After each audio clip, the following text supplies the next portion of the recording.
बच्ची के अचानक घर से गायब होने से हड़कंप मच गया, जिसके बाद सोमवार की रात लोगों ने थाने का घेराव किया।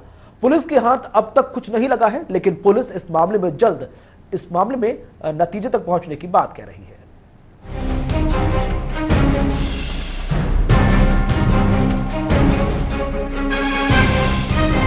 उत्तर प्रदेश में चुनाव का समय है और ऐसे में कानून व्यवस्था का हाल ऐसा है कि दिन दहाड़े एक 11 साल की बच्ची का अपहरण रहस्यमय तरीके से कर लिया जाता है।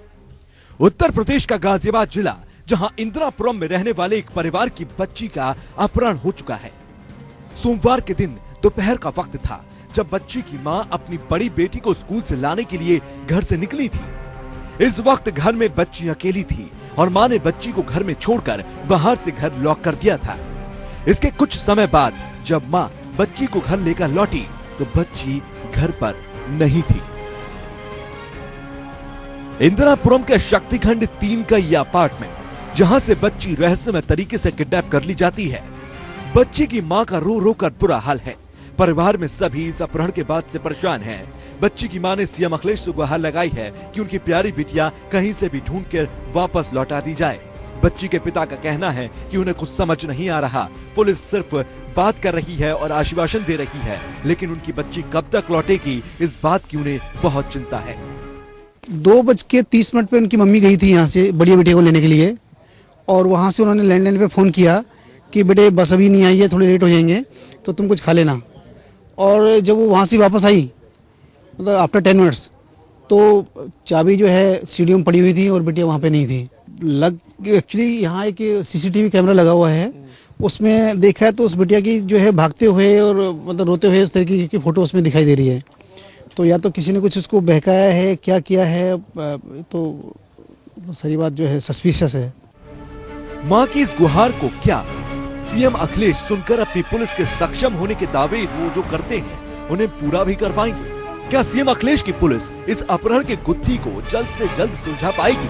क्योंकि बच्ची का अपहरण हुए 24 घंटे होने को हैं। जब हमने SSP से बात की तो उनका कहना है कि बच्ची का जल्द से जल्द पता लगा लिया जाएगा, लेकिन अभी तक बच्ची का सुराग पुलिस को नहीं लगा। ऐसे में अब पुलिस के आगे अपनी साख बचाने की बड़ी चुनौती है। लेकिन बच्ची के मामा अवनीश यादव का कहना है कि पुलिस लगातार ढूंढने की बात कह रही है, लेकिन पुलिस ने अभी तक कोई भी पुख्ता सबूत रिकवर नहीं किया है।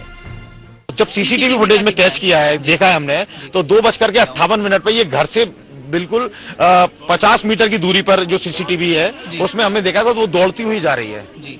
और लेकिन क्या आशंका जता रहे हैं आप लोग, पुलिस को क्या बताया? पता नहीं, ऐसा लग रहा है कि किसी ने उसको कोई खबर झूठी दी है कि या तेरी मम्मी के साथ एक्सीडेंट हो गया या कुछ ऐसा, या कुछ बच्ची है छोटी सी, लैंडलाइन पर फोन आया होगा या लैंडलाइन पे नंबर आया होगा। हमने डिटेल मंगाई है, लेकिन अभी तक डिटेल नहीं निकली है। घर पे और कोई फोन नहीं है। अपार्टमेंट के बाहर लगे CCTV फुटेज पर अगर नजर डाली जाए तो बच्ची के गायब होने की गुत्थी और उलझ जाती है। दरअसल इस फुटेज में सिर्फ इतना ही दिखाई देता है कि बच्ची तेजी से भागती हुई बाहर निकलती है, क्योंकि अपार्टमेंट के बाहर लगे इस तीसरी आंख की नजर इसके आगे की गतिविधियों पर नजर नहीं रख पाती। बच्चे की मां का कहना है कि वो घर को बाहर से लॉक करके गई थी और दूसरी चाबी उनके घर के अंदर मौजूद थी। इसका मतलब साफ है कि बच्ची ने अंदर से घर खोला और बाहर की ओर भागती हुई गई। इसके अलावा अभी तक ना तो परिवार के पास कोई फिरौती की खबर आई है, ना ही कोई कॉल आई है और ना ही पुलिस को कोई सुराग हाथ लगा है। अभी वहाँ पर CCTV में तो कई लोग दिखाई दे रहे हैं, उसमें उसका भी वेरिफिकेशन किया जा रहा है और लड़की के भी जहाँ भी उसके दोस्त और जानने वाले लोग हैं उनसे भी पता लगाया जा रहा है कि यदि उनको कोई जानकारी हो तो उससे पता चले। अब सवाल कई है कि क्या बच्ची का इस तरह से गायब हो जाना कोई साजिश है? क्या बच्ची को प्लानिंग के साथ किडनैप किया गया है? और क्या पुलिस जल्द से जल्द बच्ची को ढूंढ निकालकर अपने सक्षम होने की बात को साबित कर पाएगी? Bureau report.